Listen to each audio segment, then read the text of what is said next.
আসসালামু আলাইকুম এভরিওয়ান, কেমন আছেন সবাই? আমি ভালো আছি আলহামদুলিল্লাহ। এই তো আজকে আমি পাস্তা রান্না করছি। এখানে আমি একটা মুরগির পুরো বুকের অংশটা ছোট ছোট করে কেটে নিয়ে কড়াইতে তেল দিয়ে মাংসটা দিয়ে যখন মাংসের পানিটা শুকিয়ে গিয়েছে তখন আমি এখানে আদা, রসুন, ধনিয়ার গুঁড়ো, একটু জিরার গুঁড়ো, মরিচের গুঁড়ো দিয়েছি।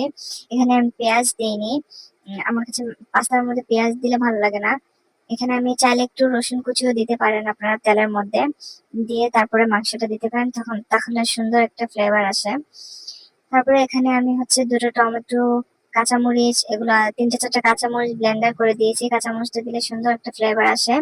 ব্লেন্ডার করে দিয়েছি, যখন এগুলো ভালো করে নেড়ে চেড়ে তারপরে হচ্ছে এখানে আমি 1/2 লিটার মতো দুধ নিয়েছি। দুধের সাথে সামান্য একটু কর্নফ্লাওয়ার দিয়েছি, যাতে দুধটা এরকম গাঢ় গাঢ় হয়। এটা দিয়ে ভালো করে মিশিয়ে তারপরে হচ্ছে এখানে আমি একটু অরিগানো দিয়েছি।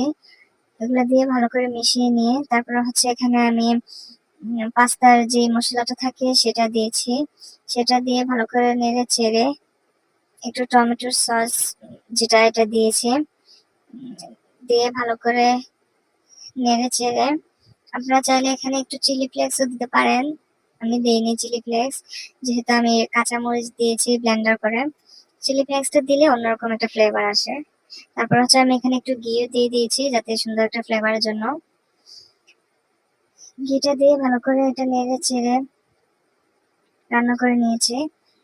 তারপর হচ্ছে এখানে আমি আগে থেকে সিদ্ধ করে রাখা পাস্তাগুলো এখানে দিয়ে দিয়েছি।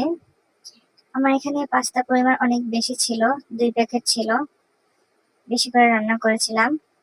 এই তো পাস্তাগুলা দিয়ে ভালো করে নেড়ে চেড়ে তারপরে হচ্ছে লাস্টের দিকে একটু কাঁচামরিচ দিয়ে দিয়েছি। এই তো হয়ে গেল আমার মজাদার পাস্তা রেসিপি। আপনারা চাইলে এখানে চিজও অ্যাড করতে পারেন, যেহেতু আমার কাছে চিজ ছিল না এই জন্য